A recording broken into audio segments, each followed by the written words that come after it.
meant for an adult audience. Loveline may contain sexually oriented content. Listener discretion is advised. Loveline with Adam Carolla and Dr. Drew. Hey, everybody, it's Loveline. I'm Adam, that's Dr. Drew. Phone number 1-800-LOVE-191. Dr. Drew, board-certified physician, addiction medicine specialist. Aisha Tyler is our guest tonight. Dear friend. Doctor of Love. We know her from Talk Soup, and also I know her from Friends. Mm-hmm. I don't think Drew watches Friends. No, I actually saw her on Friends. 5 episodes as Ross's gal pal. I actually ended up doing 8. Well, 4 in the you don't watch your spring and Friends. 4 in the fall. I would have guessed more had I not checked the fact sheet. It seemed like you're on for like a season to me, but hey, if it says 5 episodes, it's 5 episodes. Yes, Drew? You know, the fact sheet never lies. Fact sheet never lies. I'll have to go give that money back. Aisha is here to promote her new book, which is called Swerve, Reckless Observations of a Postmodern Girl. What can we expect to find in this book, Aisha? Lots of great bar stories. It's essentially I wrote it because I was doing a lot of stand up and I felt like there was all this stuff I wanted to say that you can't in an hour on stage. You got to be funny every couple of seconds, and I wanted to talk about I wanted to do some socio-political commentary. And when people are drunk on a Friday night, they want you to hear talk about body, self-image issues and sexuality, right, and hypersexuality in video music. So, well, it's a good and interesting and valid point, which is I just got done doing Jimmy Kimmel, and excellent show. Yes, I enjoy it myself. Not tonight's show because I was on it, but normally it's a good show. The point is you go out there, you have 6-7 minutes. You have to sort of get to it. Yeah. And to the meat of the thing. Also there's 300 people sitting there who need you to get to it, and if you don't get to it for 18 seconds, it feels like an eternity. Yeah. And so something happened tonight? They want you to just dance, monkey, dance. They don't want to listen to your ideas. They don't want you to build up to the crescendo. Something happened tonight. No. I've been better. Okay. I'll be frank with you. I have been better. So is the audience. You're very self-aware. The point is people always ask me, and they don't ask Drew this. It's obvious he's lucky to be here. But they ask me, why do you continue to do this radio? Or why do you want to keep doing the radio all these years, the TV shows and things like that? You don't have to do it.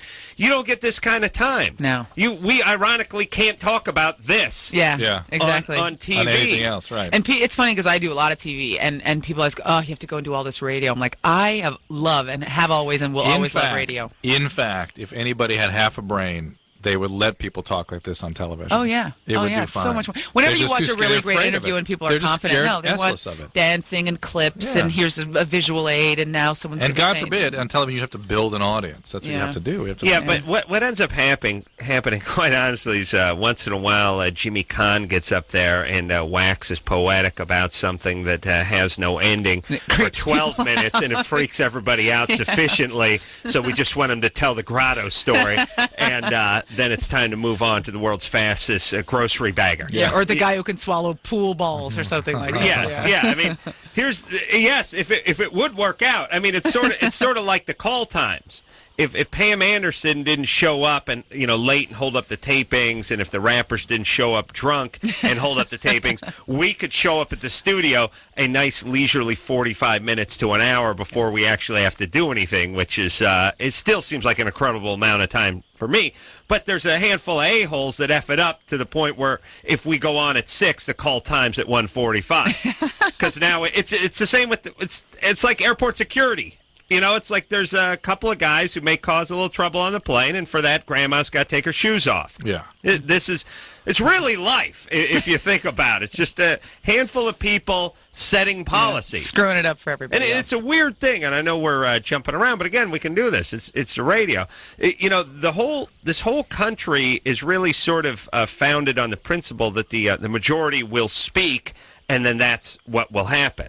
Yeah. I mean, everyone gets together, they vote, whoever candidate, whatever bill, whatever it is gets the most votes, well, then that one wins. But when it comes to things, involving lawsuits and security and things like that, so one guy throws a beer bottle at one Mets game, and we're all drinking out of Dixie cups. That's it. Well, tyranny, we were talking about the tyranny of the minority earlier with the boob incident. at the halftime show that 2 or 3 people have all of a sudden created this maelstrom of I don't know, maybe cleavage will be banned on television from now on. Nothing resembling the breast can be shown in the world. Everywhere. Cleavage, yes, attacking other countries for showing boobs. Maybe. By the way, I was thinking again on the same topic, sort of. The Statue of Liberty has been closed down since 9/11. Never really thought about it. Well, you can't go up. Didn't they say that maybe it will never open again? They're just going to leave it closed. They're going to weld the vagina shut. That's so un-American for so many reasons. The first of which is that you should never weld any vagina shut. I think that's just purely un-American right there. Some cultures do that. We cannot judge. I'll judge. Right. I'll judge right now. The vagina should be open. The vagina, like information on the internet, the vagina wants to be open. I think that. What I was. I'm going to regret saying that. I know that as soon as it came out, I regretted it. I was reading. I was reading in USA Today that you can go out and stand it and look at her, but no more climbing up and admiring the view of the harbor. Right, and I thought I know it sounds cliche and trite, but terrorists have won. Mm-hmm. Absolutely. We can't climb. We can't go up to the head of the Statue of Liberty. Up into the symbol of this country's principle of liberty and freedom. I mean, that's a victory. It's ridiculous. And who cares? Honestly, I mean, this is going to sound awful, but.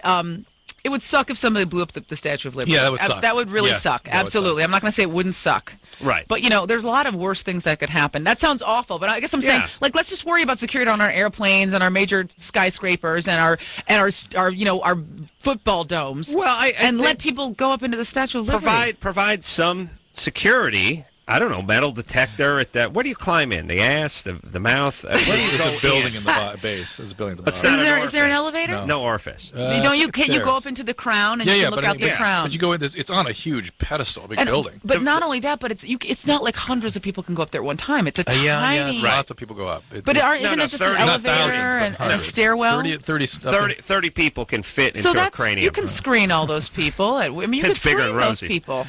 Yeah.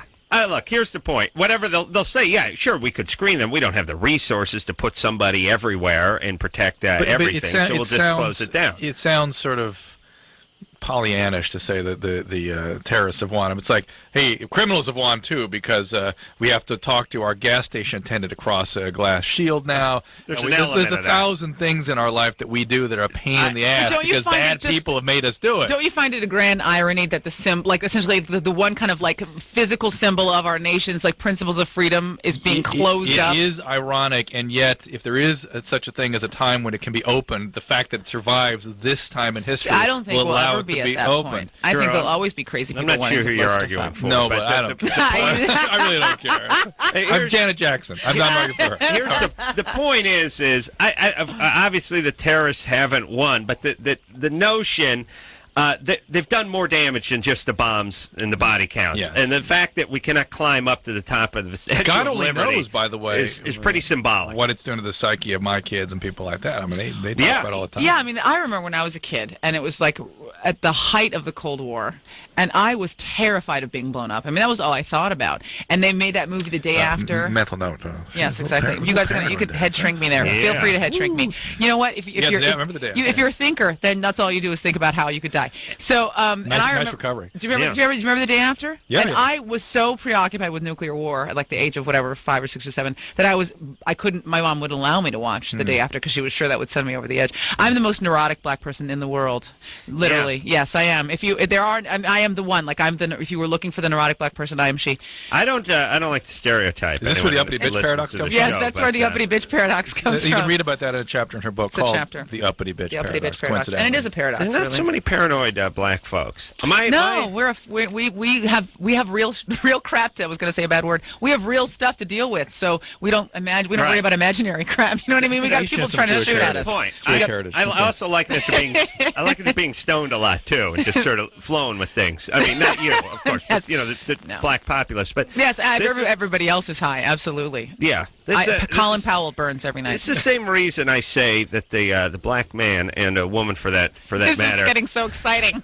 Where's it going to go? This is why they're not into the mushrooms. They're not into the acid. They're not into No, because black they got, people don't they like got to real hallucinate. problems. My father, They got real actually, problems. who as like the king of black aphorisms, would often say to me when I would be like, "Oh, we're gonna go see whatever Friday the 13th or Scream," he'd be like, "I don't need to see that. I can look out the window." That's my father's favorite sentence. Right. Was like, Wow. "Chicken neck is out there stabbing somebody right now." You know, that's my father's kind of favorite line. Was he a character in a 70s sitcom? I swear to you, was like my Grady father's actually from quite a normal, like kind of Sanford like and adjusted man, but I make him into Red Fox whenever I do him. Yes, my father. There's a quote in the book about in the Uppity Bitch Paradox chapter. About my father used to give me a big speech when I would leave every morning. He would give me like this big get up and go speech, kind of the upshot of which was get out there and grab life by the balls and yank down hard. Wow. And don't sleep with boys. That was the speech I would get every morning. I'm using that now for my daughter. Yeah, you go for it. He had a rhyming one that wasn't really rhyming, but it was rhymey. I don't know. It felt rhymey to me, which was keep your grades and your draws up. That was just Wow. that he said it to me every day from like the age of 7. Seems like a mixed message to ask your daughter to grab some testicles and stay away Well, they were from the metaphorical lads. testicles. I knew that it was metaphorical, you know, All because right. life really doesn't Oh have. my God! things. I mean, those Right. very words are written here. Oh yeah, that's Not only that she knew it metaphorically is also written here. I was an abstract thinker at a very So young she age. knew that life did not have. I knew that. I was testicles. like, I know my dad is not actually talking about real testicles. Let's say black people are lucky in the sense that their parents, if they stay around, do talk to them. Why, Drew, did your dad never say anything to you? White people don't talk. White parents don't talk to their kids. I didn't know my dad's voice sounds like. He may have a thick Russian accent for Is he all talking I know. out of one of those little like voice actualizers? He has a voice. Yeah, he but just never uses it to talk to Adam. They don't have isms, and I mean, occasionally you get a good Jewish Ethnic, dad yeah. who might throw something in, but like your dad, a couple of warnings about staying out of trouble, maybe, or how much something is costing. But other than that, Well, do you think that white people are afraid when they say things, they make them real? Like, my family was very much like they would talk about sex and we'd like, don't, and they would talk about drugs, like, here's what drugs will do to you and this is why you shouldn't do them. Whereas No. white people are like, don't do drugs, they're bad. And then the kids are like, you don't know what you're talking about. They just go do them anyway. I think it's a function of, this may be off, but I think it's a function of historical circumstances of the family systems. And a lot of white people come from European families. I feel like I that need were- to look at a chart that, now, that Drew. were fleeing and are very inclusive families. So that there's no separation. So it's sort of uncomfortable to even talk to somebody because it's all one undifferentiated ego mass. Black family system comes from very traumatic history with slavery and whatnot, where people were individuals And they had struggling extended families. together. They'd actually Extended create families, yeah. Right. And so individuals have a role. And that you would they bond exist. with someone maybe that you weren't related to or weren't even very close to just because of difficult circumstances around you. Well, I like that. I feel head shrunk right now. better. I feel shrunk. Yeah, I feel good. I also have this theory that a lot of black dads don't hang out and see the kids grow up, so the ones that do are into it. Yeah. Like they're super. The ones the black dad doesn't hang out and sit around in a sort of indifferent posture like maybe our parents did. Just sort of the kids will grow up or they won't, or they'll do drugs or they won't. The black dad that hangs in, stays in, keeps the unit together, has got some advice for the kids. There's so many things wrong with that statement, but I will agree. Am I right? I'm right. That right? my father was very active. I mean, my father was like an active. No, that's what he's saying. He's yes, saying- I know. I'm like the part about black people aren't around. I No, can't. no. He's saying Yes, there's no in between. Yes, It's either it's one or the all other. the way in, yeah, all you the don't way have a lot of ambivalent black fathers. I will say that if they're there, they are all up That's what in he's there. saying. That The is very ones- true. They're there. They're hardcore. They're Yeah, committed. they're in your face. There's no getting away from they're daddy. like the fans that are out in the stands when it's snowing. Yes, Those are the hardcore ones. They're not the fair weather ones. My father would That's a have been the compliment last to the guy with black the foam man. hand. I mean, even now, my father is just, he He has. can't be the guy with the he's still shirt there. off Where'd in you grow up? Buffalo. I grew up in San Francisco. San Francisco. Yeah, but my dad is now, even now, just still with the aphorisms and the speeches. And now he's very down. He comes Yeah. down to Jay Leno and talks his ear off and gives. Yeah, me our parents don't talk, which is good. It's paying off now. now that you we're don't miss it, adults. right? We don't need it. No, we realize whatever they're saying would have been horrible anyway. Hey, before we go to calls, we still are going with the animal promotion. The Very DVD true. and the animal. First 5 callers, 18 years or older, will get on the air tonight will win the Animal Uncut Special Edition DVD starring Rob Schneider, who was in here last night. All right. And that's in stores today. He is a lovely and charming chap. Yes. He is he's a friend of the show. Dear friend. Serena, Yeah? you're 16. Yeah. What's Hi. up? Okay. Well, I called him like a while ago, like 4 months ago, and it was about this guy I had been seeing, but like he wouldn't go out with me, and he's 22 and I'm 16, and well, like finally we started going out, and we've been going out for like 5 months now or something like that, but no, not 5 months, but still, like his best friend is a girl. And like he's always hanging out with her, but he never tells, like he won't tell me like when he's hanging out with her. Like he'll always say he's with his friend. All And right, like Serena. This is why you don't go out with 22-year-old guys when you're I'm 16. sure our advice in the first place was not to date this guy. yeah. Yeah, and now here you are. Yeah, It's good times. he's not a great guy. And here's what you get when you get the 22-year-old guys going out with the 16-year-old. Worst case scenario, you have the real lecherous, sort of criminal, dicey guy who's going to, abuse you and take advantage of you. And best case, you just have kind of a loser guy. Best case, you got a 22-year-old that will date a 16-year-old. Yeah, like a Yeah, 22-year-old who like can't hang out with other, like he's got to hang out with the kids. But I 'cause he just mean can't hang out there's with just your adults. basic Yeah. loser guy, Yeah. and then there's serious dicey guy. Sociopath. But like also, it's just like, what do you have in common with this guy? Like, what are you guys talking about? Like his bitchin' Camaro? I mean, I don't understand. I also will say this about that, though. I'm going to say something on the opposite side of this, which is that my best friend is a guy. And has been other than my husband, my second best friend is a guy. The spouse best friend. Yes, he is. He's my friend. You just haven't been in a real relationship yet. I just hope he doesn't say that about you. I don't mind the chick saying that about the guys, but the guys goes, "My girl's my best friend." And so I said, "Get the hell outta here." my oldest friend since like the 8th grade is a guy, and it I would just find out, like I would go you should break up with this guy. But let's say you were with another guy your age and he had a girl that was his friend. I mean, you should just be able to spend time with this person. And if it's not cool with this guy for you to be around when she's around, then it's very clear that relationship is not cool. Not a friendship. Yeah. That's right. Also, yes, I would agree with that, but I would also say that the guy could be embarrassed that he's going out with a high school girl because and not that's went lame around for him. that reason too, because he doesn't want to get judged by the friend. Either way, it's all bad. It's all bad. Yeah, you need to like go with somebody your own age. Well, we like work together, like all three of us, like his best friend and Restaurant. like me and him all work Wow. together. If you guys Like- all wear the same striped smock, then there's nothing we can do. No, but What's your issue? well, he never wants me to hang out with her, and he never tells me when he's hanging out with her, but he'll tell me when he's hanging out with all his other friends. Is she attractive? But yes, like she's really pretty. All right, well then that's should break it. up with We him.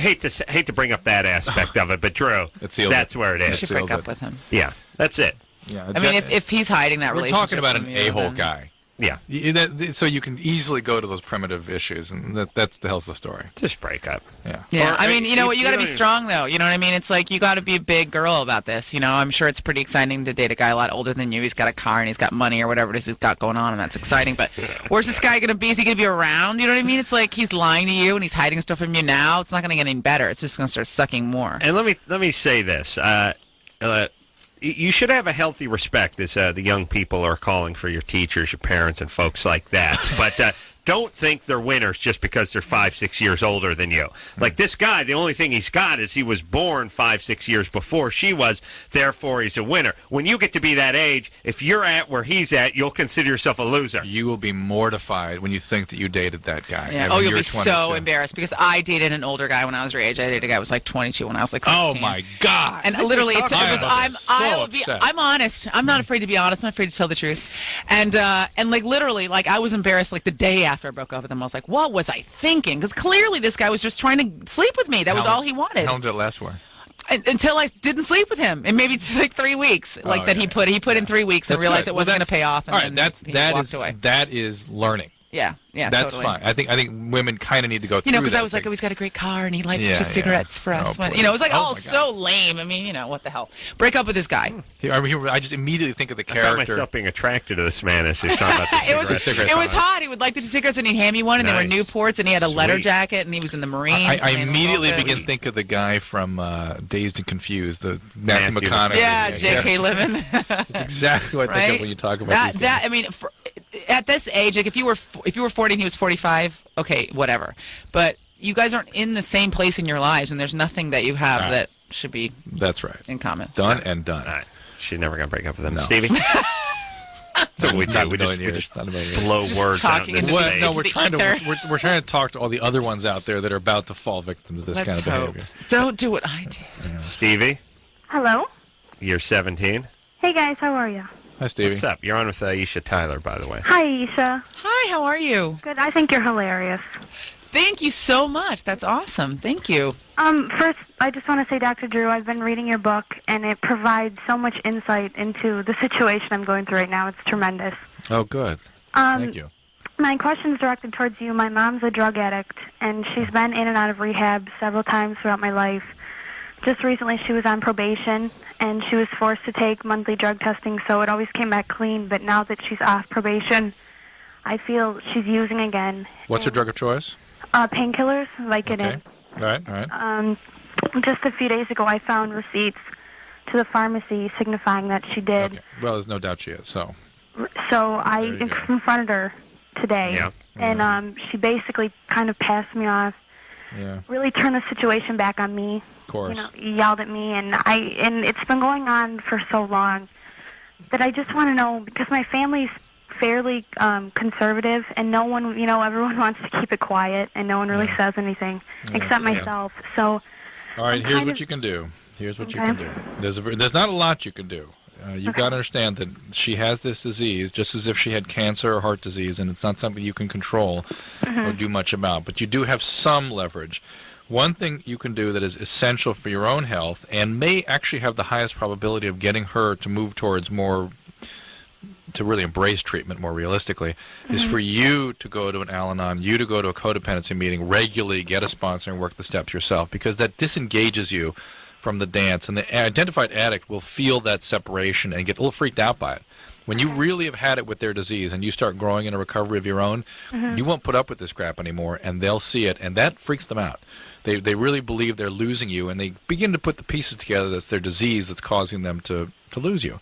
So you can do that.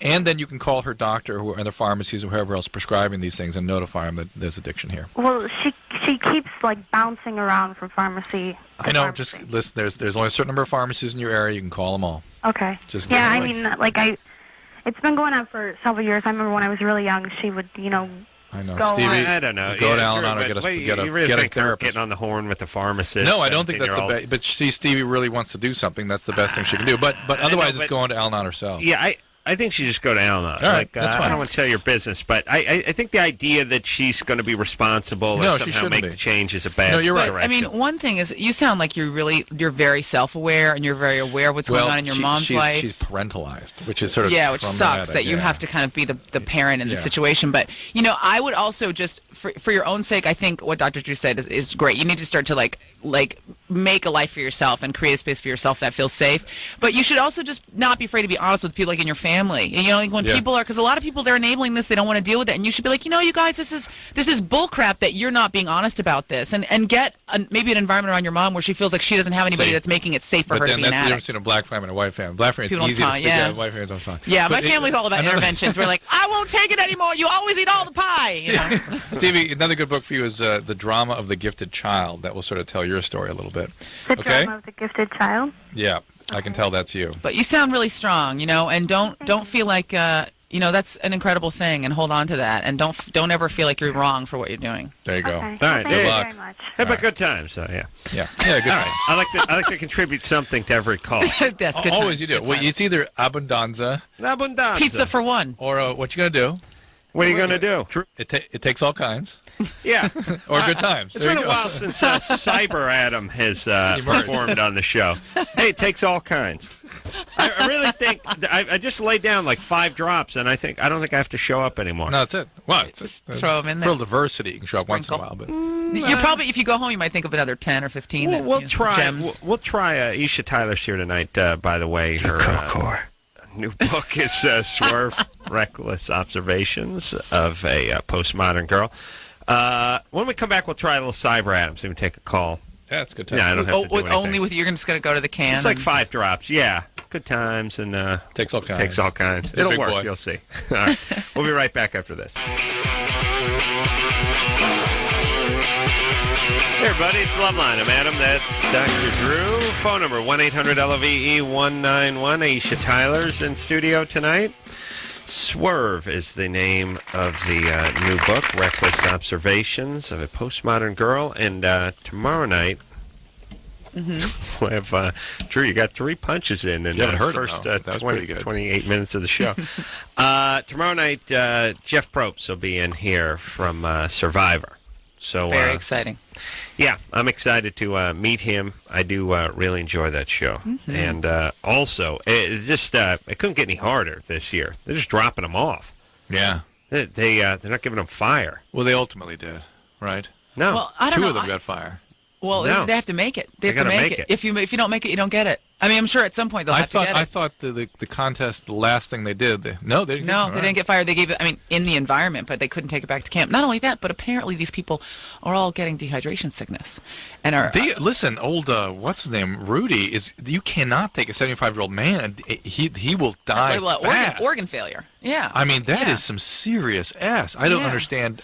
Dude, I'm parched if I don't have a cup of tea in the And we're morning. talking about 3 days without water is a big deal. Damn, you can die in that time. No It was sweat. raining, and they were like sucking on the edges of those little. Of course. Those little marketing outfits. I mean, that they have. it's sort of offensive / dangerous / There's entertaining. got to be a staff doctor. There's got to be a staff doctor there that is watching these people and making sure that they don't reach the point where they get listen, really if sick. you remember what's his name fell in the fire, they had to bring a helicopter in. They had nothing there. There was nothing there for that guy. I don't know, and I don't know how you make sure someone's not being dehydrated It's blood unless they're test. being That's the only hydrated. way it's only blood test. Well, aren't And by the way, can't you look at them and look at their tongue and their eyes and their responsiveness and kind of see?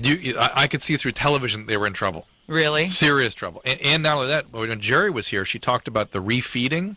When somebody's been starving for a while, the refeeding has to be done in a very systematic way. Yeah, you can't just eat a sandwich. They had all these horrible medical problems they swelled up, they got phosphate problems. I mean, these are life-threatening potential problems. Well, the guy who created the show created the Eco Challenge. You ever watched the Eco Challenge before? Yeah.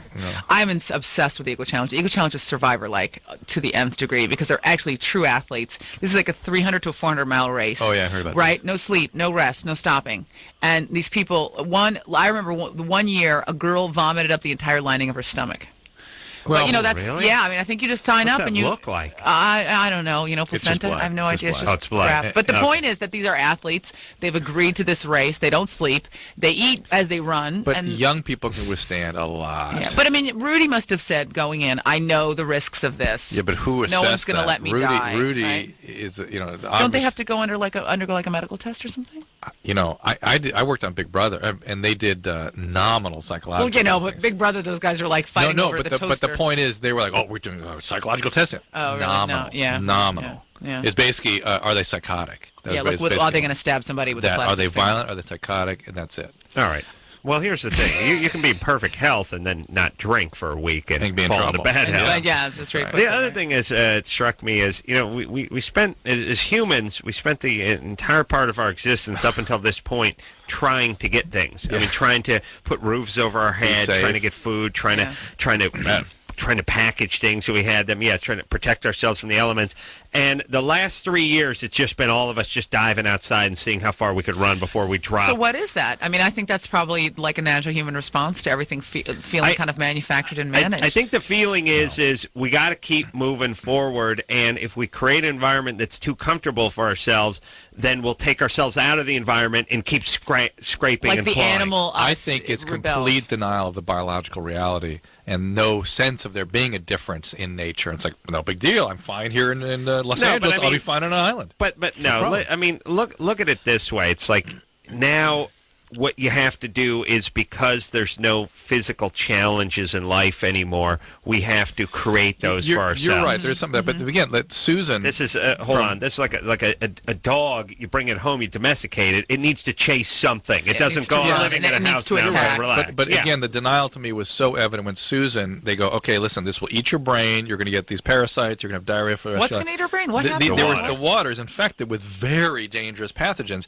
and she goes, I've had worse water. No problem. I'll just drink it. It's like, Yeah. I Okay, like well her, that's by but the way. see, I I don't know like if is that denial or is that dumb? Because That's I mean, denial. the thing is That's- like, okay, that's I thirsty. for a long time. I mean, I can't do it anymore, but I used to be really into backcountry camping, and I would go out for like 2 weeks, and I'd carry a 65-pound pack, and I was really into that. We'd fish for our own food and all that madness and dig a hole and everything. Wow. And and it's something I've loved since I was a little kid.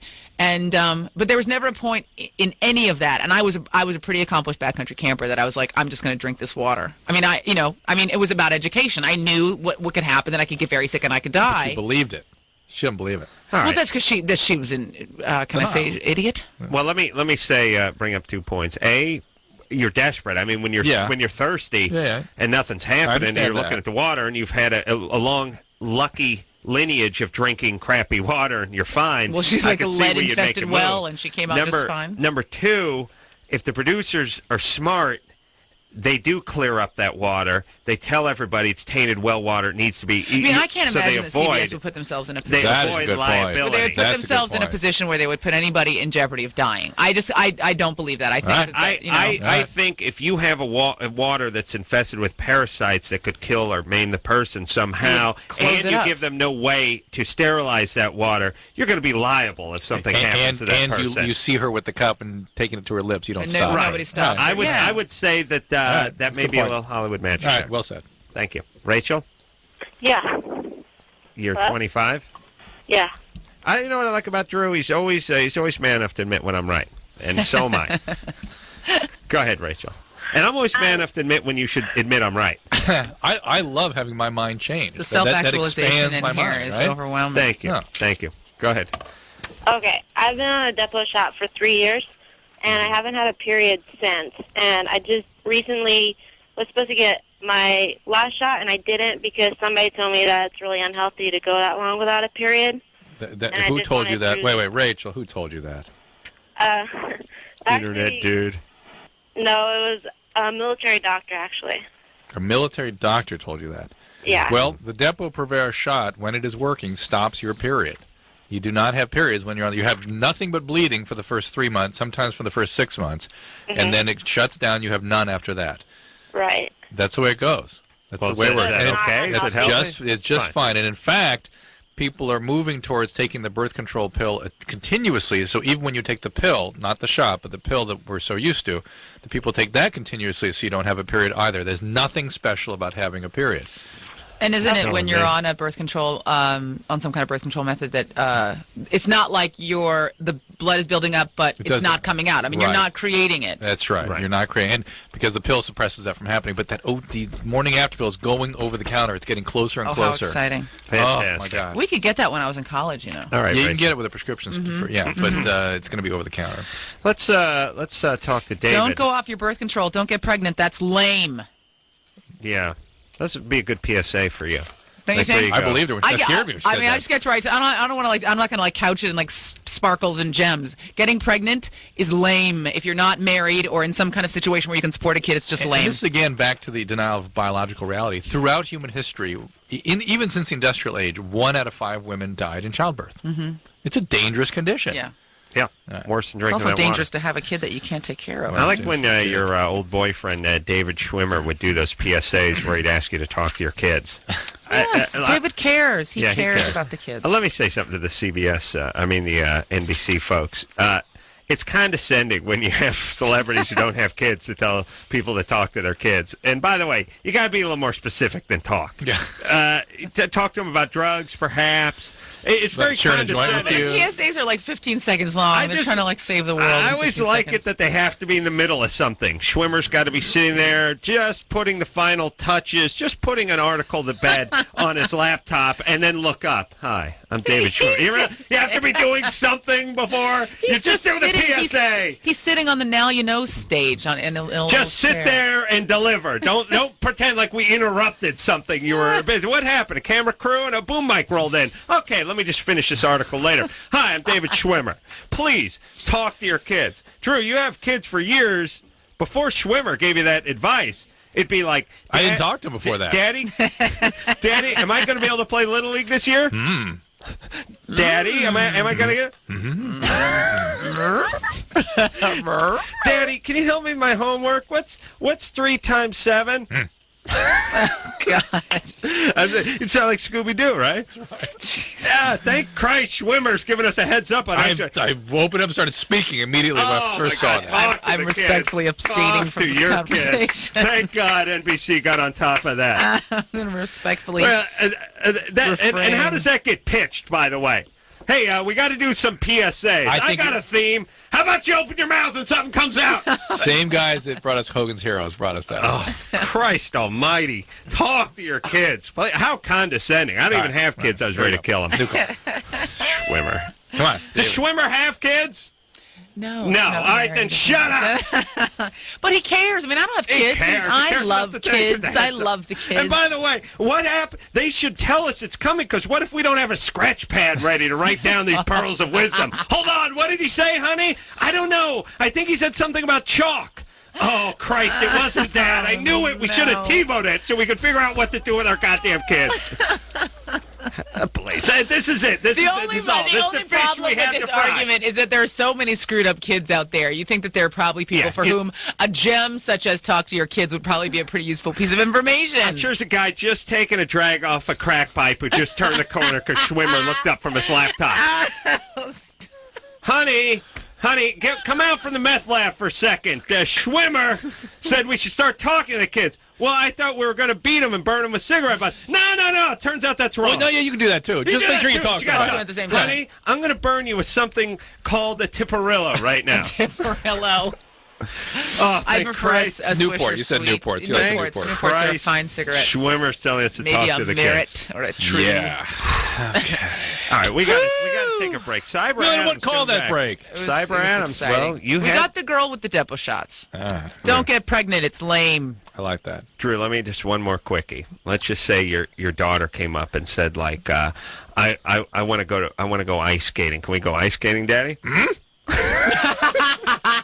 That was the old Drew. That was pre-Schwimmer, right? Absolutely. And then now what you do? You start using your mouth, right? I start using my mouth and my tongue so and my vocal cords. words coming It's out. amazing. Well, Amazing. honey, let's discuss it. Funny how that works. Schwimmer ought to cut another ad of other people we could talk to. Grandparents, folks behind the counter at the liquor store. Who else can we talk to, David?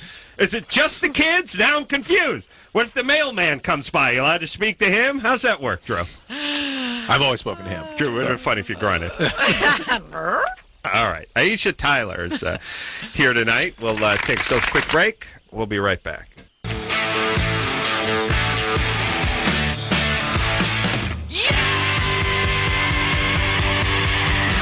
Hey, everybody, it's Loveline. I'm Adam. That's Dr. Drew. Aisha Tyler is on tonight. Hello. Swerve, Reckless Observations of Postmodern Girls, the name of the book. I'll be on Jimmy Kimmel later on tonight, if you want to see that. And, yes. Oh. Yes. I had my DSL went down today. I spent all day working on it. And I would just want to give a shout out to SBC, whose technical people saved my ass. This Really? was so exciting because it was like kind of geeky and then also kind of ghetto at the same time because you gave a shout out to the SBC technical support. That's right. Yeah. Those They are my were peeps down there at SBC. Fantastic. Patient and talked me through stuff. It was the best computer experience I ever had. Really? Yeah. What about all that porn you downloaded? Not as good as that? Not as good as the SBC tech people. No. All right. Did they know who you were? No, They treat no. everyone this No, way. they didn't know who I was. I didn't All right. know names. But you dropped the doctor. Drop the name. no, you dropped no, the no, no, doctor no, no, bomb. I just said they. You said people are going to die if my DSL No, I doesn't just go I back just up. expressed how frustrated and crazy it was for me, and they said, "All right, just sit back. We'll get you through this." All right. Jeff Probst's in here tomorrow night from Survivor, who we've never had on this show, No. to the best of my knowledge, forward to but that. evidently a fan of the show. We'll find out. All right. Oh, hold on. Anderson, you ready to do some cyber, Adam? I got your back. And by the way, Jeff Probst being a fan of the show, whenever somebody comes in with that big, sort of announcing that the guy's a great fan, he comes in and goes, "How's this work? What happens? What are you guys talking about?" No, it's more like, which one of you is the doctor? Yeah, that's right. I just was on on air with Ryan Seacrest with Jeff last Thursday or Friday. He seems like a charming fellow. Oh, Yeah. big whoop. All right. There's Cyber Adam. All right, David, you're 25. Here we go. Yes, sir. Adam, you're both funny and wise.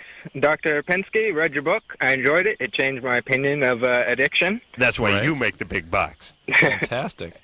And Miss Tyler, I'm not familiar with your work, but I will be looking into your book, Swerve. Thank you.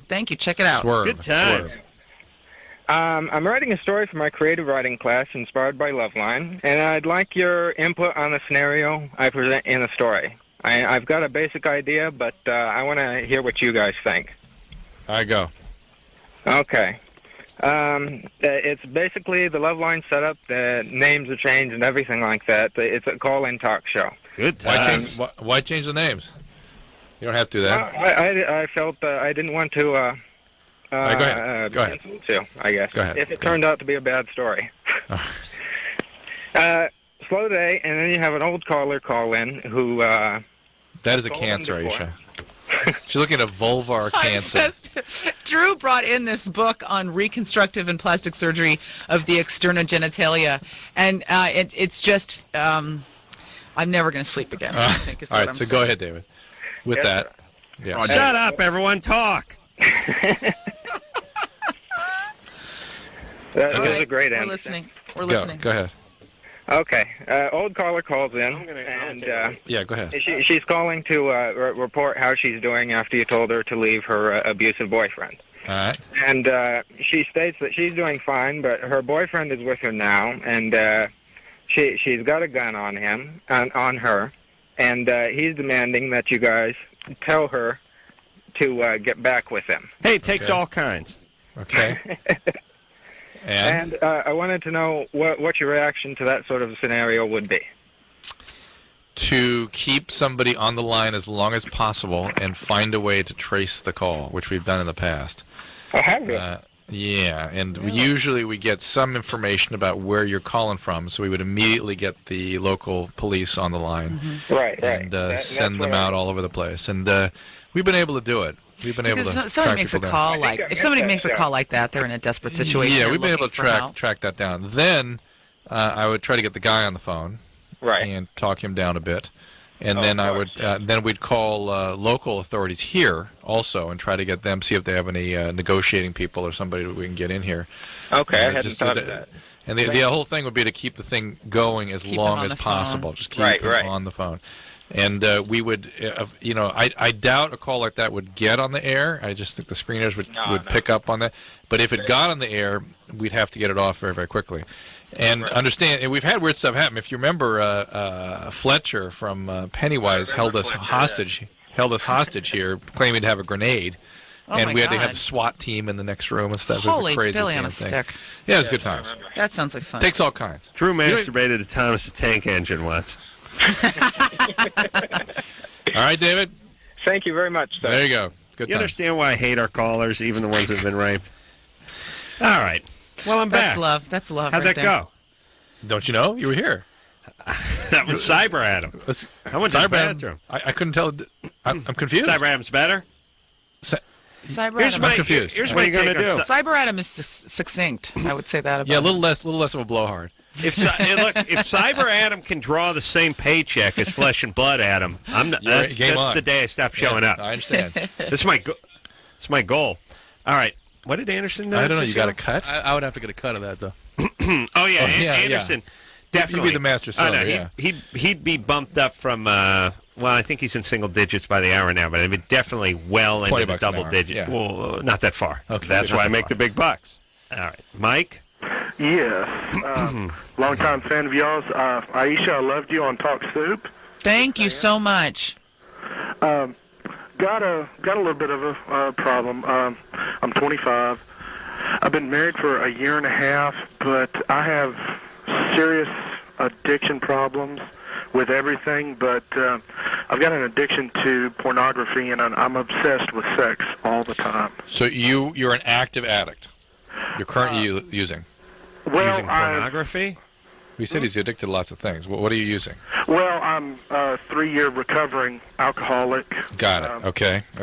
And how's your 4-year drug under control. I haven't had any drugs in 4 years. how's your recovery gone? How's your program going?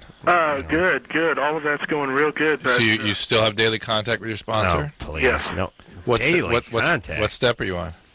10. 10. 10 step. But the problem is, no matter what I do, no matter what I try, I just can't. I can't get sex off my mind. Were you sexually abused as a child? Yes. Okay. So at the age of 5 by Yeah. family. Yeah, and that's sort of where you add sexual abuse to the disease of addiction, and you get Mike. That's sort of how that happens. And if your alcohol recovery or substance, are you an NA or AA? Both.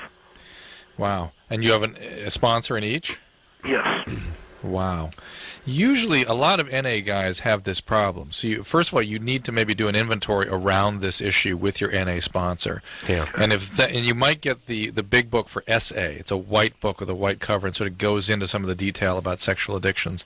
Okay. That's sort of what I would do. Get more open with your NA sponsor about a little rubber band around the dong, you snap it every time you think about beating off. I tried that for a while. That I have a great marriage. I've been married for a year and a half. I was believe it or not, I was a virgin until I got married. Good. Well, okay. What are you doing? You beating off a lot? Are you seeing hookers? What are you doing? Phone sex? Nothing cheating, just masturbation.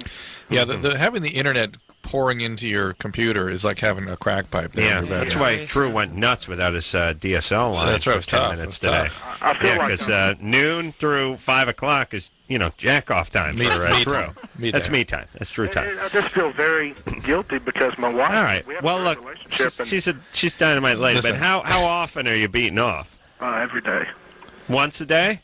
at least. All right. Well, what do you think about this, Is Drew? that crazy? That No, doesn't it's seem not. like that's It's not not. that It's extreme. not. It's more your guilt. I mean, it does seem a little light. Yeah, I mean, Seems I like would. it. Yeah. Yeah. So let me ask you a question. On your behalf, I'm going to ask these guys a question, which is, in this situation where he cares about his marriage and he's concerned that this addiction could jeopardize his marriage, your marriage. I'm talking to you. Mm-hmm. Would it be? Should he talk to his wife about it? All right, hold on. We got to get to the answer All to right, that. all We'll right. take a break. All right. This is fine. Yeah. Do we involve her or not? good. Does he cut it out altogether? Aisha Tyler's here tonight. We'll take a quick break. We'll be right back. Hey, everybody. It's Loveline. I'm Adam. That's Dr. Drew. Phone number 1-800-LOVE-191. Jeff Probst is in here tomorrow night from Survivor. Tonight, Aisha Tyler is here. Name of the book, Swerve, Reckless Observations of a Postmodern Girl. It is out. Oh, it came out last week. Came out last Monday. It's been out, and it's actually already a bestseller on Amazon and Barnes & Noble. It did really well the first week. So Wow. So what does that mean? Go buy it before it's all gone. That's right. They made like 37 of them. Yeah, and that's it. Like and 34. Yeah, and then if you don't buy it now, no. And that's it. And they'll break the plates, as they say. Yes. They'll destroy it. It'll be like I think they did that with the SR-71 Blackbird reconnaissance plane. They destroy the everything. molds. Or Yeah, the you limited understand? run book on Muhammad Ali. It's just like there's only That's 1,000, right. and that's what you get. This is what's going on Now, with this book. we lost our caller. Mm-hmm. Oh, that appears. sucked. Yeah. He went off to masturbate. And what we were talking about was whether, first of all, to establish whether, in fact, he was an addict, which was not clear. I mean, he is an addict. Once a day seemed to me not to be addictive behavior. Right, and addictive behavior is defined by consequences. And he was having guilt, but was he really having consequences? And that we were going to try to establish. And the question was, should he talk to his wife about it or not? And my suggestion is, look, just work with your NA sponsor on it, do an inventory, and if it comes to the point where it is important to tell her. And my concern is if you just tell her without working it out, Without doing some figuring process, it out, doing some right? process, Yeah. that could kick the door open to his addiction spiraling out of control. And he feels enabled. He feels like, now that everybody Now knows it's it's game fine, on. I can just go nuts. It's no big deal. I don't feel Yeah. guilty anymore. Nothing restraining this. Yeah, I mean, Yeah. I was just going to say, I don't think you should. I just my curiosity came from the idea that maybe if he told her, he might not feel so crazy and guilty and hidden about it, and then he might feel like he could get help in like an open and honest way. Which is a good point, because one of the things that addicts do when they feel uncomfortable, guilty, ashamed, whatever, it escalates their behavior because they're trying to now manage that feeling too. So there's something to but we lost him. So All right. So he's screwed. Bye. yeah, Yeah. What are you going to do? takes all kinds. But good times. Good right? times. Good times. Hey, Pat, you're 15. What's up?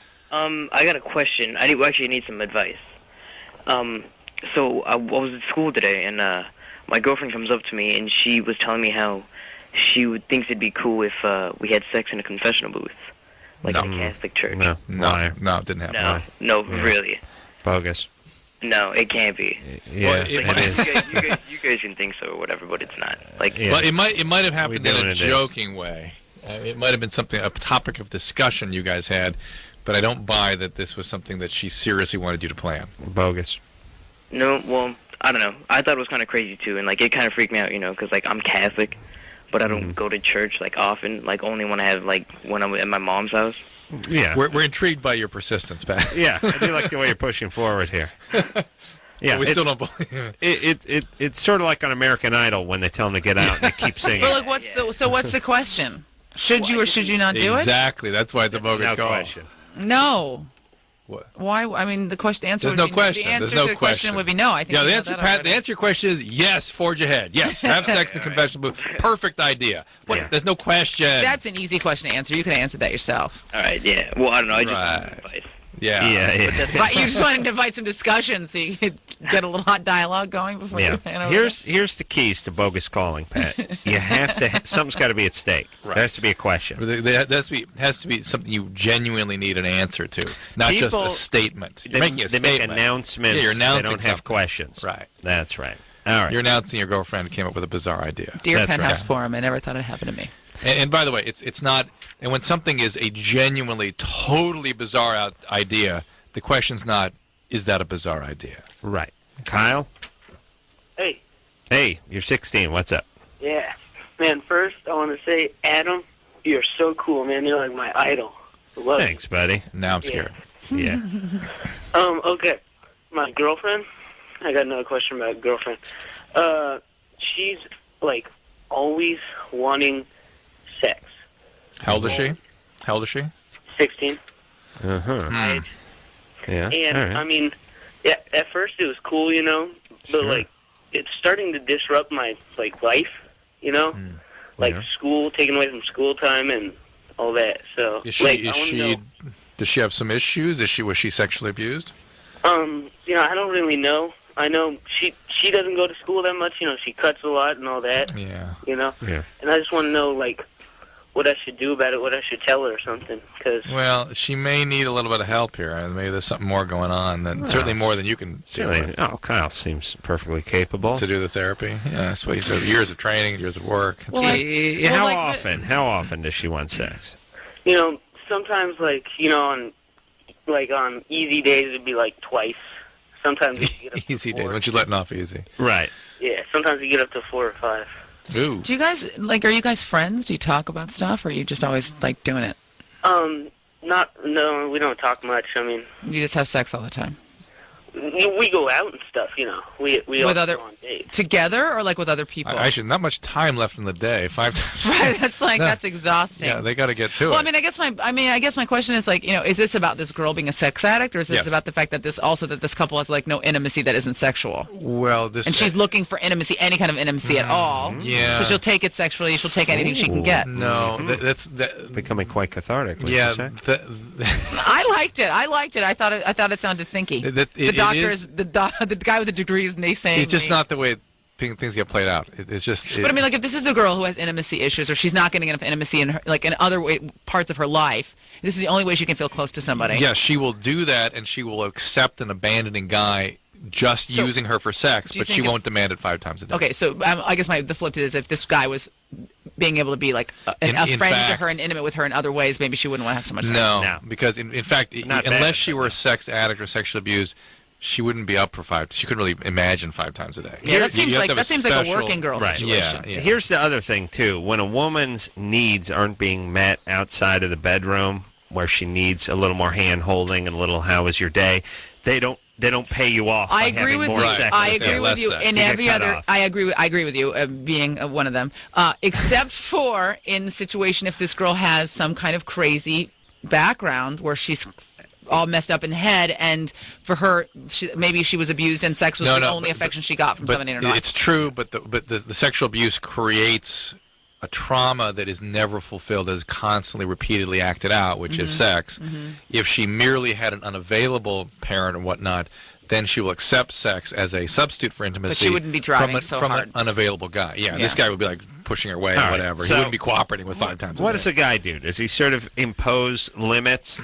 Yeah. Absolutely, Yeah, but she'll experience that as abandonment and get a little crazy on him. But he needs to start. But like he helping shouldn't her just say, get some "I'm not help. going to sleep with you." He should say, like, "This is you have a problem." It shouldn't just be like, I I care can't about do you. this for you anymore. But like, hey, I love you or care about you, or I at least think you're mildly not But annoying. He's 16, so this guy's like, I talked to Dr. Drew, and he said your snatch was effed up, and like your crotch was nutty, That's and like. So Don't he say said, that. Like, he said, like, you could give me don't say your oral. crotch was nutty. You could give me oral, but I should only bang you like a couple times a day. or when I'm feeling. Maybe or he could said just, I could have the TV on. Maybe you could just say, hey, I like you a lot, and I like having sex with you, but 5 times a day seems like maybe you need to see somebody because you have the sex addiction. That's right. It's more than I can keep up with. It's not natural. It's hard for me. Don't tell her crotch is nutty. Yeah. Aisha Tyler said you should have sex with somebody else if I wasn't able to give it to you good enough. And True said... Don't say that. I know, but it's a disaster with the 16-year-old. Oh, yeah, especially a 6-year-old guy. 16-year-old girl they talk for days. And, Here's what you need to do. And Aisha, I'm going to... what would your dad say about that? My dad would say, keep your grades and your draws up. But now, what would he say before Schwimmer talked to him? He would say, brr. My dad was always a very communicative guy. What did your dad say? How much is this going to cost? I think the appropriate thing would have to Aisha do that. What's it called? You need to know. Yes. And just have her give a few aphorisms from her dad. I too. could say like it would ting ting ting ting. Keep your grades and your draws up. Just like Daddy. What's your dad's name? Just like my father's What's name his is Jim. Just like Daddy Jim used to say. Is that series? But honestly, when you think about it, it's beautiful in its simplicity. Keep your grades and your draws up. I mean, that's it. That was the rule. That was the driving principle of my whole childhood. We wouldn't be making fun of it if it had been you saying that. You know what I mean? No, I know. We're talking about. It was true. I mean, that's. Talking about David Schwimmer's lame PSA about talking to your kids, by the way. And is that called You Need to Know? The more you know. The more you know. The more you know. The more you know. I don't think you should blame Schwimmer for that. I'm sure that somebody wrote that for him. Of course. Yeah. It is the retardedness of television. I don't know. I saw the commercial. He was clearly working on his laptop when the cameras came up to him. And so he just came, what was on his mind just popped in. They caught him off guard. Yes, you had to say something. Yeah. You need to know. Blaming the guy. There you go. He cares about the children. Trevino, sure. He has a whole brood of 0 at home. Well, who knows? Well, but I mean, really, don't you think a childless person could care about kids? They could, but just parroting back lame advice about how to be something you're not, and that just sounds, like I said, insultingly obvious. Talk to your kids. Just that's a slap in the face. That's all I'm saying. That's an attack. To those of us that are doing the hard work of parenting. Trevina. That's right. Yes. Trevina? Yes. You're 25? Yes. What's up? I was in foster care from the age of 8 to 18, and I was sexually abused. And also, when I got out and got on my own, I turned 21 and got raped. I'm starting to wonder if any foster child has not been, if the sexual abuse is sort of always part of the foster care system. Well, I think it's probably the people that get into foster care are people that are abusing the system. They get money for taking care of kids. Yeah, but then they sexually abuse the kids, too. It's okay. I'd rather just take the money. It'd be fine. Right. Well, maybe if they were up front, maybe that could be another Schwimmer PSA. Look, if you're planning on sexually abusing your kids and being a foster parent, we'll just give you the money up front. Yeah, just take the money and go. Yeah, so everyone just raise their hand. Yeah, I was thinking of sodomizing the youngster. All right, here's your cash. No, I'm not. I'm just saying, let them abuse the system and not feed the kids. That's fine. Just don't also sexually abuse them. Well, you also. But I'm sure that sexual abusers think, oh, free kids. I know. Well, you also wonder if a lot of the kids that are being introduced into the system weren't sexually abused. Is the reason that they're being brought into the system, and as we know. Those people, not that it's their fault at age 8, but that's something that's a train that gets rolling. Yeah. And it's almost like if it ain't the parent, it's going to be another one of the siblings or foster kids or someone at school. What's the question? I was wondering if that was some of the reasons why I have a hard time committing to a relationship. Yes. No doubt about it will affect your ability to have relationships but profoundly. Just getting put into foster care at age 8 is traumatizing enough. Yes. It's very hard to trust people when you've been in a situation where everybody that you trust hasn't been worthy of your trust. It affects your brain development. We're really beginning to get more insight into how the brain develops and what you need to have a functioning central nervous system that allows you to be available to a real relationship. Hold on. Aisha, please stop doing origami. I'm sorry. It's like I'm so upset. Now, Adam, pay attention here. Aisha and I are sort of strung the same way. You notice that? Yes. The central nervous system-wise. Punch the mic a few times. Yes. This building a swan out of paper over there. He thinks that when people do that, it's it's intended for him to upset him.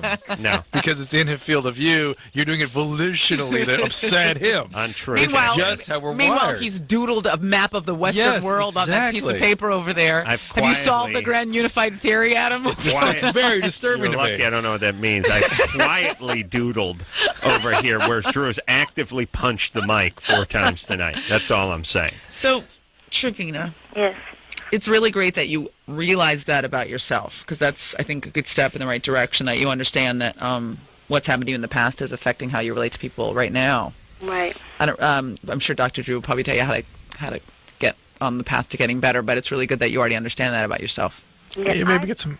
I know when I do get in relationships, I always pick like the really worst ones because I know it won't last, and I felt like it would be more comfortable to be in a relationship with someone who would treat me really terrible, and eventually I get tired of them and then make them leave. Or All those rationalizations you have about it don't even matter. The fact is that's what you're attracted to is the bad guys. All right. Well, let's see if we can tie this up in a nice package, which is, for what you've been through, you're remarkably great. well put together. Incredible. You're having some insights. This is a good thing. You're not just sort of blindly rolling forward, strung out on drugs and spitting out kids. And like you're seeing the pattern that you're in. I mean, I think that's like a 99% of fixing it is like seeing that you're in a pattern. Yeah, now the 5%. Next, Okay, I'm very optimistic. Moving Dr. towards Drew. fixing it. Moving towards fixing it.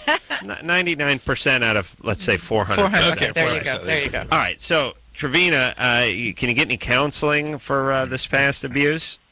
I had a lot of counseling when. All right. Well, and maybe that's why you're not as bad as you could have been. You're on your way, so it's time to get some more. Get some more.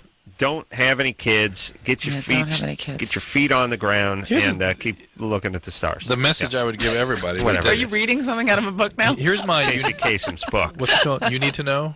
The more you know. The more you know. I The call it more you know. The more you know message I would like to give out is that, hey, treatment works. Yeah. And that's the message that people don't seem to get.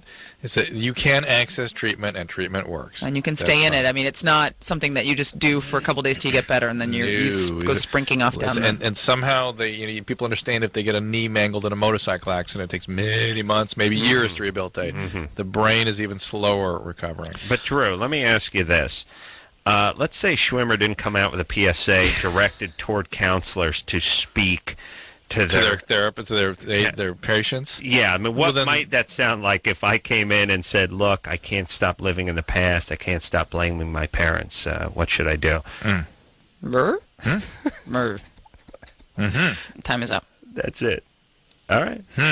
Okay. And oh yeah, what? How come we only get 50 minutes on the hour? There you go. All right. But I will also say, Trevina, that the fact that you understand, you need to also, you probably already understand this, or maybe you don't, that like the things that happen to you have nothing to do with you as a person. You're not a bad person because of those things.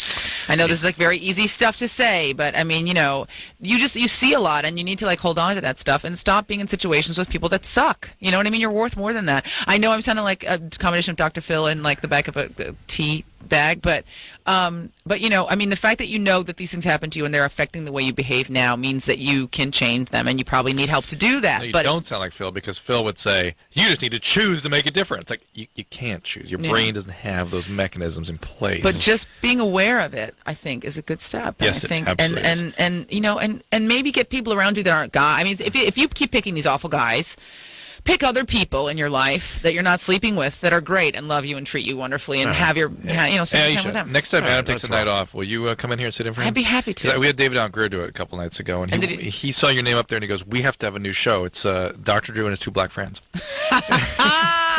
I thought, I'll ask her when she comes out. I'd love to do Dr. Drew and his two black friends.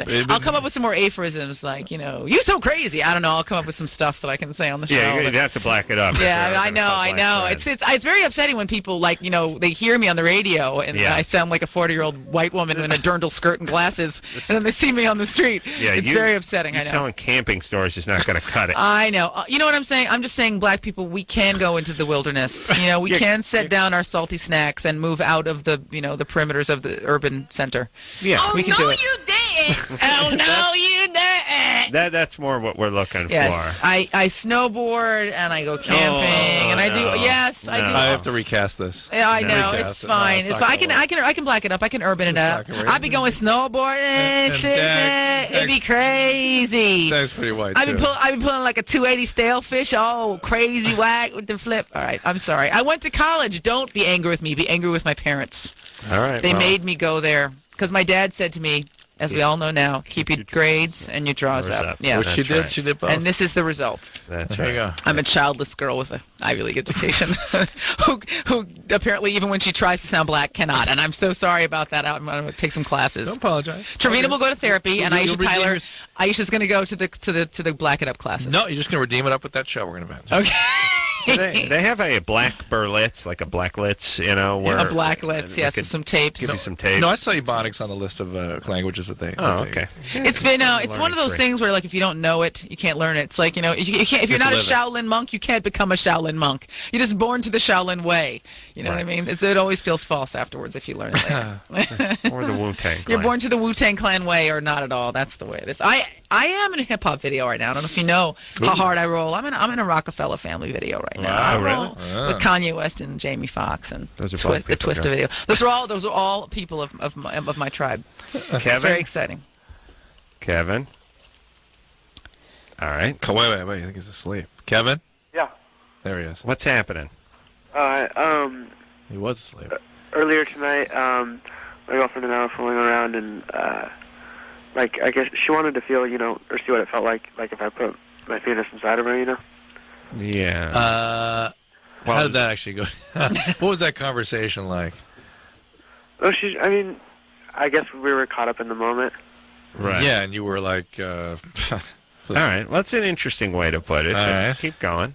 And nothing happened, like I didn't have an orgasm or anything, but like I was wondering if there was any like dangers in, maybe getting her pregnant, because I know there's like lots of dangers. Yes, you can get somebody pregnant just by breaking the plane of the vagina. There's stuff at the tip of your penis that sometimes has sperm. That's why you got to put your condom on every time. Not only that, but you could. Are you both virgins? Yeah. Well, they're not now. Well, no, they're both virgins. What? Right. She just wanted to know what it was like to have a penis inside of her. It wasn't. it was literally just like one time in and then brought it back out. Dude, Well,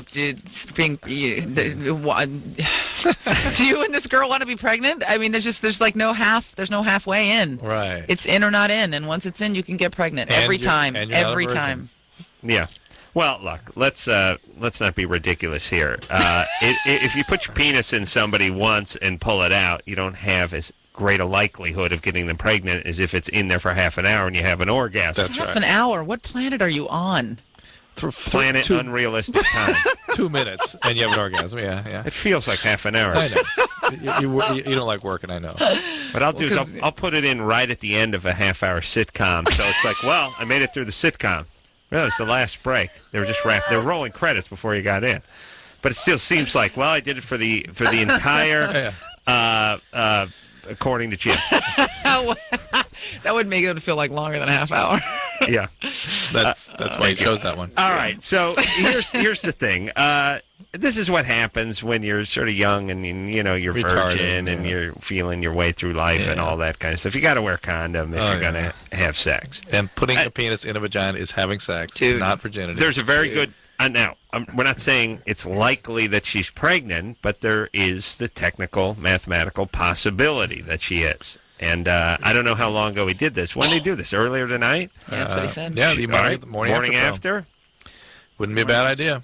Get that morning after pill. Get on the internet, find that, and all that good stuff. And just go buy some condoms. I mean, Trojan condoms. 188 not too late is your number to call to find a pharmacy nearby. They'll give you that catchy. pill. Yep.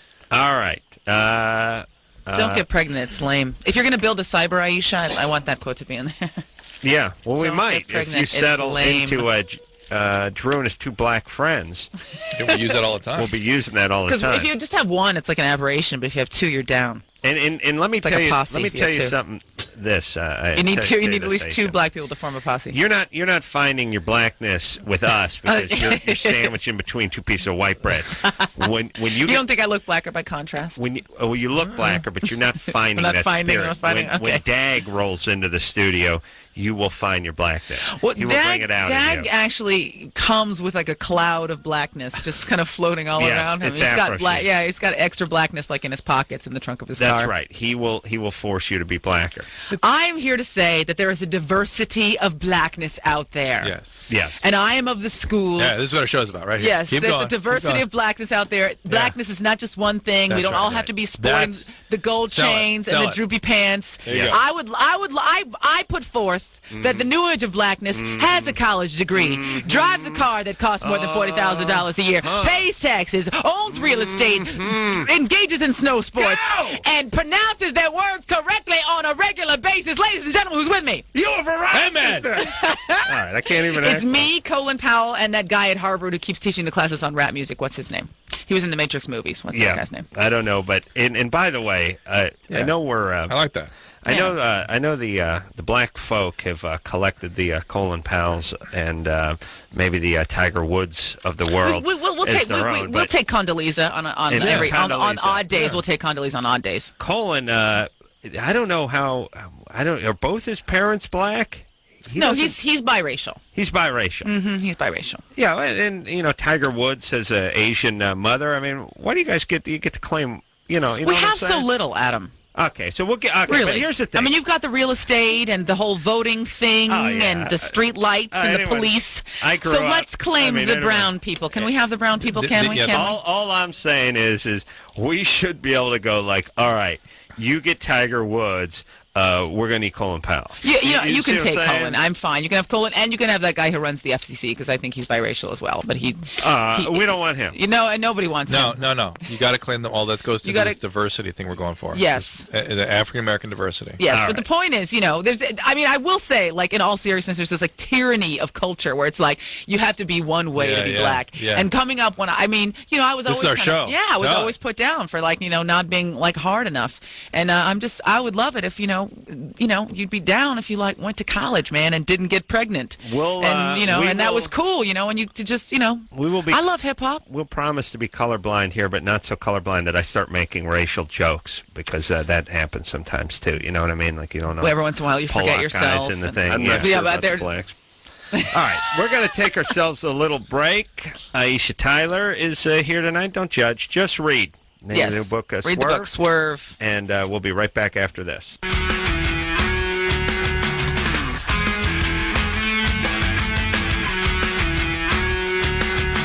Hey, everybody. Loveline. I'm Adam. That's Dr. Drew. Phone number 1-800-LOVE-191. Who's in tomorrow night? Yeah, Jeff Probst's in here tomorrow night. Going to talk about Survivor.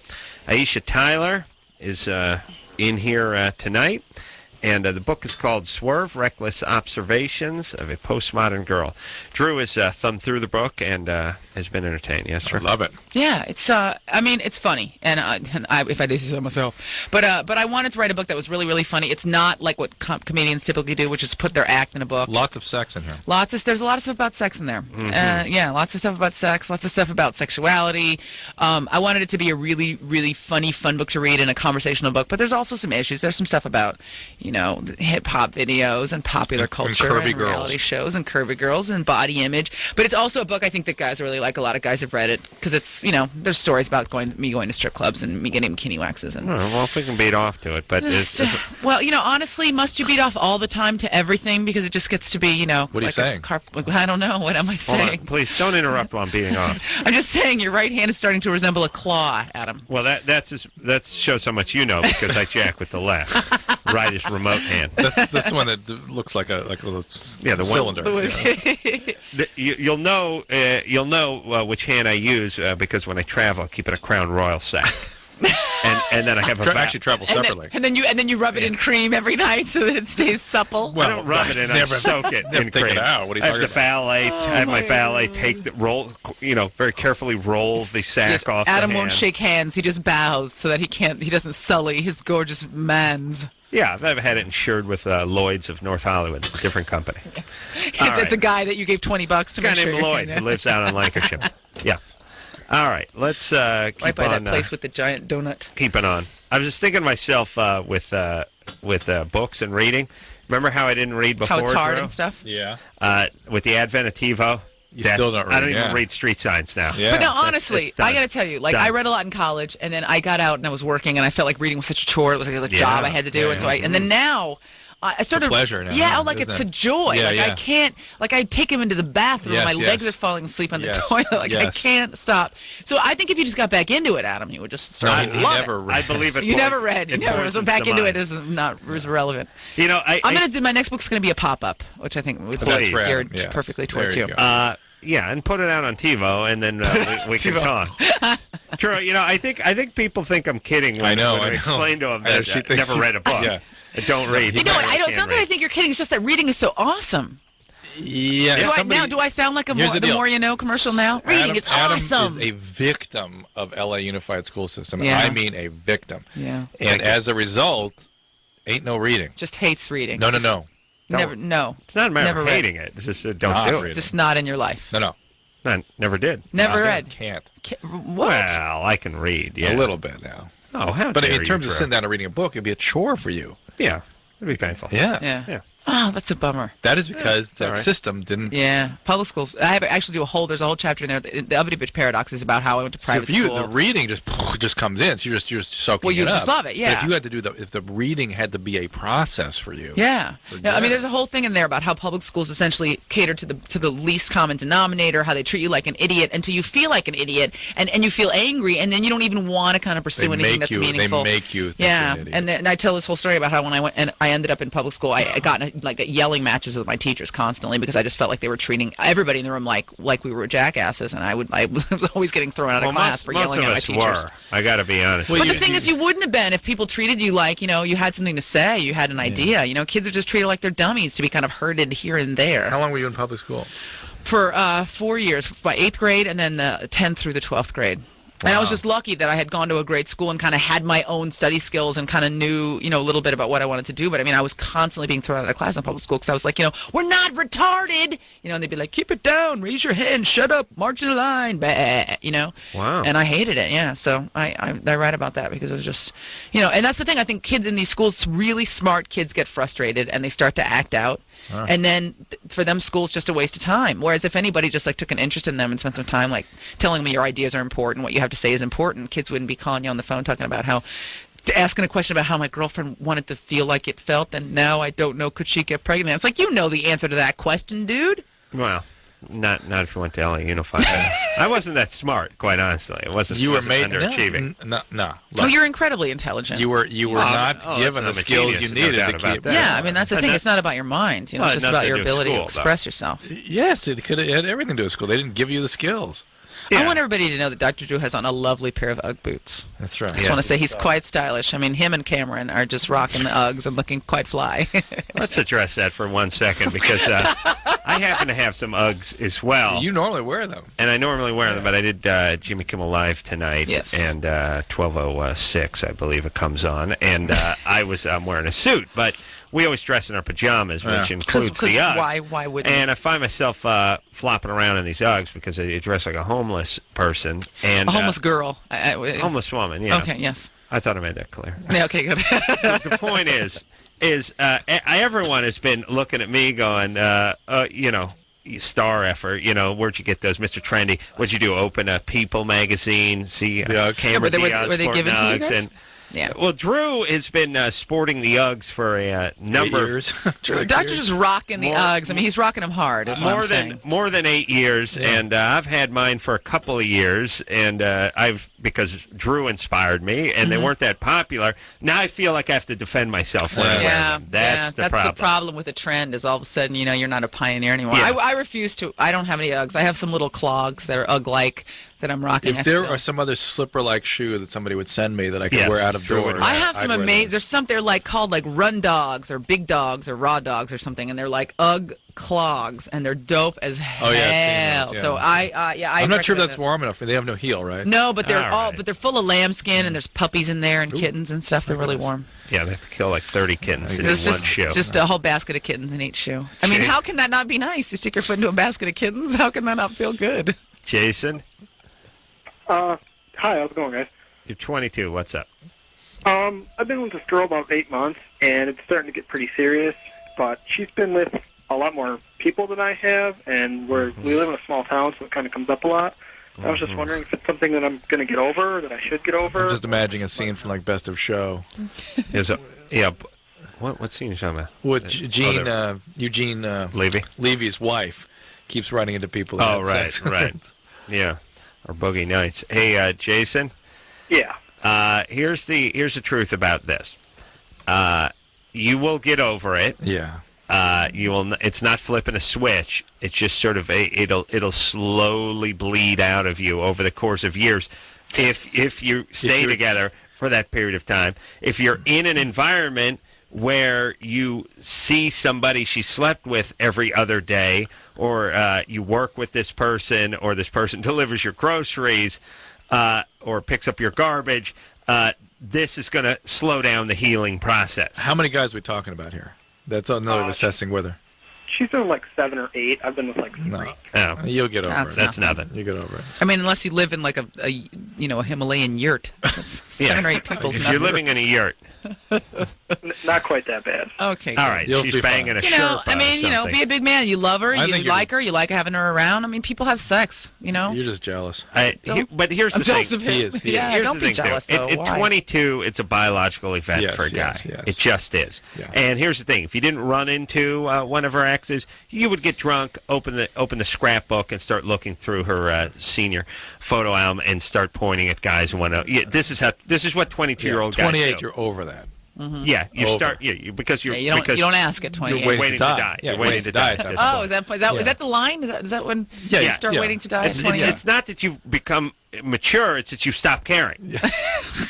You stop wishing to live. And you're just looking forward or backward as it is to the You're just miserable, tired. miserable and inevitable Well, You're end. tired. Your testosterone levels are falling. You shift your focus from partners that your wife has had to who's on your lawn and what are they doing. and kids on skateboards. Kids on skateboards. Slow it down.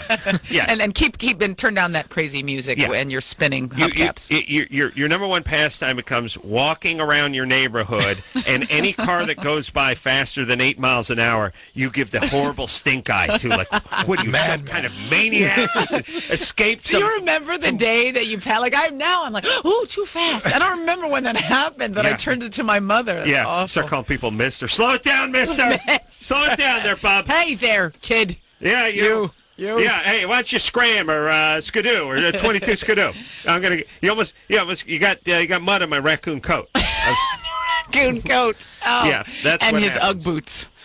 So 22 though, you got a good Got 5, energy. You got 17 to 22, you got energy. Yeah, Yeah, and it takes a good 6 or 8 years to run that down after 22. Right, and maybe getting out of the smallish town. I don't know Not what's a bad idea. what's on Yeah, the docket, but maybe you should think about that if You you're got a thinking about fast it anyway. car.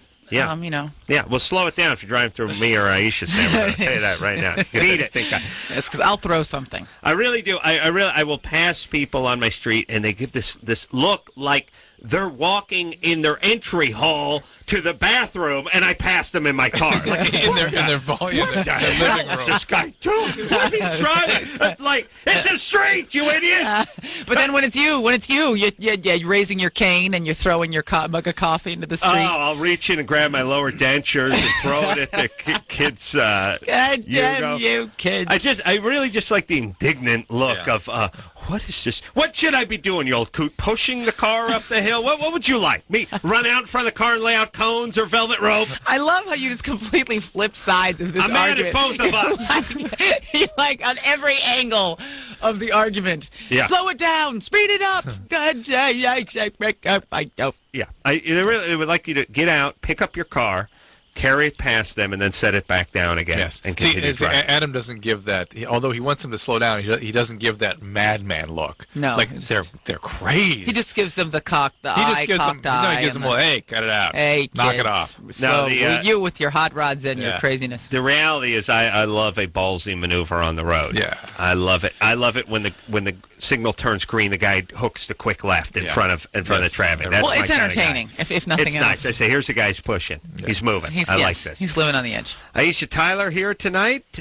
Name of the book, Swerve, and we'll be right back after this. Hey,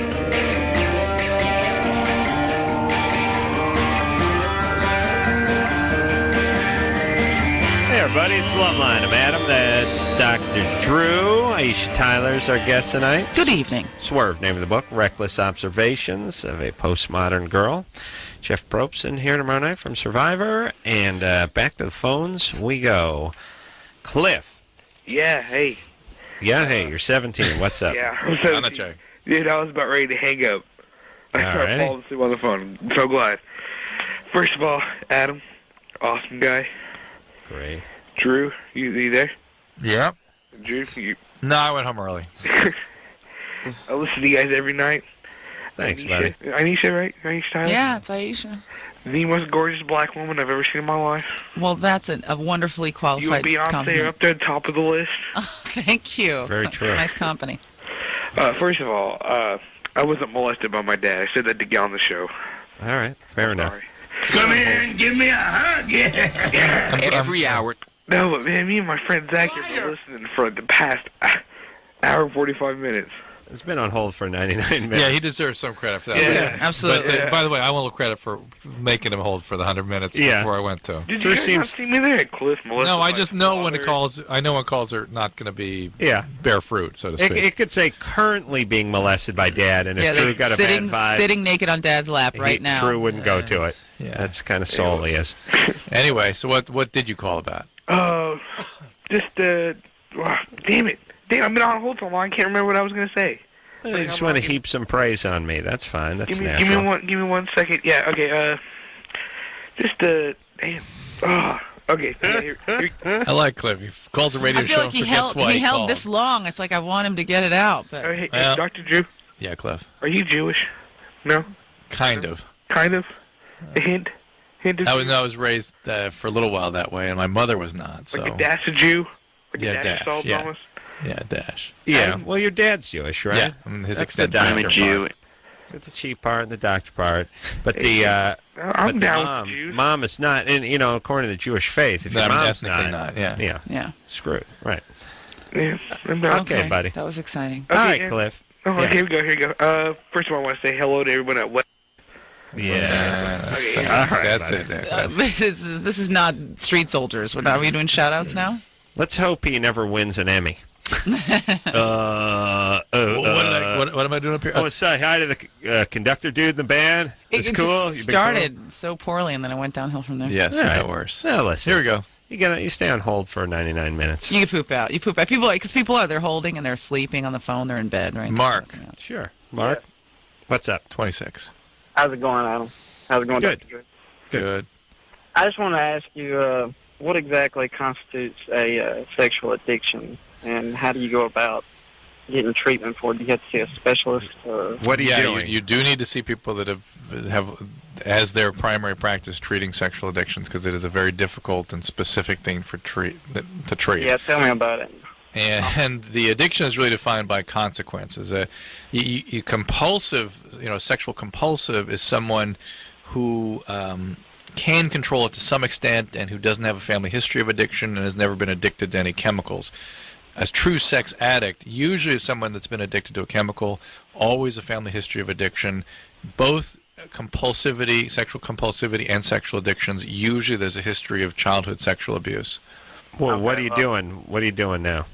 I guess I'm the former because I've never had a chemical addiction and I've never been abused. What's happening? I've been married for a few years now, and I can't quit cheating on my wife. I've tried to do. How many times have you cheated? Oh God, how many times individually? I can't count it. Well, how many people have you cheated with? Double digits. 10. Maybe 15, 16. How old were you when you got married? 23. And why'd you get married? Well, when you're in love, you're in love. Was there a kid, a child, or something? No, we just had a kid a couple of years ago. Well, let me ask you this: are these prostitutes? Where do you meet these women? It's well, that's the thing. Is like I try to stop, but I don't know. I just kind of have a knack with women. I'm not trying to brag on myself. No, all right. Yeah, I don't necessarily call this sexual addiction. I tell them, look, I'm married. I'm not looking to get a divorce. I have a child. I'm not. I don't want any kind of relationship. Well, let me ask you something. They just seem to keep. I mean, it's like it draws some women. No, I know. It's a blessing and a curse. I got the same thing. it's like the huge penis. A lot of people are envious, but really it's difficult. It's a heavy burden to bear. Literally heavy. Mark, heavy. You're just a cheater. This is not sexual addiction. This is just flat out. It'd be nice if it was. Yeah. But let me ask this: what do? Do you work in the restaurant industry? No, I'm in law enforcement. Law enforcement. Oh, yeah. That does go around, but we're sort of fitting together. Here's what let me give you my thesis on cheating, which is guys will tend to cheat given the opportunity. If they can, they will, yeah. And or if they don't accept the consequence, they don't really acknowledge what it does to their family and their wife and stuff. If you get yourself in an environment where there's plenty of temptation, almost like anything, if you're trying not to gamble, stay out of the casino. Right. It's easy to do both ways. It's easy to get in that environment and become that person, and it's easy to stay out of it and not become that person. Mark seems like he needs to stay out of that environment if he wants to stop cheating. Don't let there be any opportunity for this. But do you also think that with this compulsive cheating, or not compulsive, but this repeated cheating, that there's a part of him that wants out of the marriage and doesn't know how to deal with that, and so it's one thing to meet someone, have sex with them. You're thinking like a woman again. Am I? All right. Well, it's hard to do the breasts and everything. Here's Mark's situation. Mark should. So you're saying this guy wants to be married, wants his kids, and just wants to have his cake and eat it too. Okay. Mark's a cop. Mark's a cheater. Mark's a thrill seeker. Yeah. Well, not only that, but if you're a cop, you're also most of the time in a position of power and probably feel like you can do what you want without consequences. And the deal is, Mark. But I think he's attracted to thrill. Yeah, and there's a very simple sort of equation in addiction, and if you can stop. If you can't stop, then you can start to look at it as an addictive process. Is it the sort of thrill of it that hooks you, Mark? Yeah, I'm definitely a thrill seeker. I've always have been ever since I was young. Right. All right. So find some other way to act that out. Well, do what Schwimmer says. Get a thrill out of talking to your kid. Now that Schwimmer's given the green light on moving his mouth in front of his kid. Accept the fact that yes, indeed. But do you want to stop? You're harming your child. You're harming your wife. Right. It is extremely destructive to both of them, and if in fact you love them, make some commitment on their behalf not to do this. And you're not an addict, just an a-hole. The fact of the matter is, once you start cheating, the relationship with your spouse is effective, whether she knows about it or not. Your friendship with them, your intimacy with them, your honesty with them goes out the window. True. Always says that because his wife's listening. Okay, we'll take a quick break. We'll be right back. All right. This Aisha Tyler, she gets you all talked out there in the commercial break. Shoot my wad, I got nothing left. I'm in the refractory period during the show. I'm like trying to get my wind back, trying to collect my thoughts. I do so much goddamn talking during the commercial. All right, that's total That's delight. not just tonight, by the way. I'm stimulating. Yeah, that's true. Aisha Tyler, name of the book, Swerve, Reckless Observations of a Postmodern Girl. Go out and get it. And Jeff, I always call him Greg because of comedian. Jeff Probston here tomorrow night from Survivor. You're a delight, Aisha. Thank you. And you come back and do the Oreo with David Allen Greer and Dr. Drew anytime you like. We're going to moonwalk and high five and speak and shizzle. It's going to be exciting. What it is. So until next time, Adam Carolla for Dr. Drew saying mahalo. Schwimmer said we should start talking to the kids. Well, I thought we were going to beat them and burn them with cigarette butts. No. It turns out that's wrong. This has been Loveline. The opinions expressed on this show are not necessarily those of the staff, management, sponsors, or this station. The producer for Loveline is Ann Ingold. Loveline is a presentation of Westwood One Entertainment.